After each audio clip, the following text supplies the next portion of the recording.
Homer का अगला work जो कि उसके पिछले वर्क को कंटिन्यू करता है, ट्रोजन वॉर की स्टोरी को, वो है द ओडिसी। ओडिसी को भी होमर ने 7th या 8th सेंचुरी बीसीई के अराउंड लिखा है और इसे इंग्लिश में ट्रांसलेट किया था जॉर्ज चैपमैन ने 1615 की ट्रांसलेशंस में।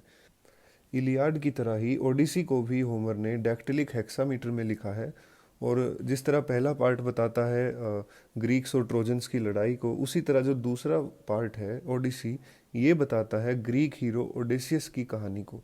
किस तरह से वो 10 साल तक वापस अपने शहर इथाका जाने के लिए भटकता रहता है, किस तरह से काफ़ी सारे गॉड्स जो हैं वो उसे भटकाते रहते हैं, और उसके जो इथाका में, उसके होम टाउन में, किस तरह से उसकी बीवी और उसके बच्चों के साथ अत्याचार किया जाता है।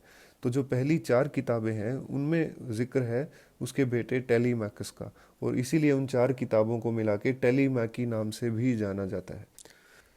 अब ओडेसियस जब कई साल तक अपने इथाका वापस नहीं जा पाता, तो वहाँ पे जो विद्रोही प्रवृत्ति के मनुष्य हैं वो उसकी बीवी को अपनी ओर आकर्षित करने की कोशिश करते रहते हैं, लेकिन उसकी बीवी पेनेलोप, ओडेसियस की बीवी पेनेलोप, अपने पति के प्रति वफादार रहती है। इसी तरह से ओडेसियस भी पेनेलोप के लिए वफादार रहता है, और लास्ट में जो गॉडेस अथीना है वो मदद करती हैं ओडेसियस को किसी तरह से वापस इथाका पहुंचने में।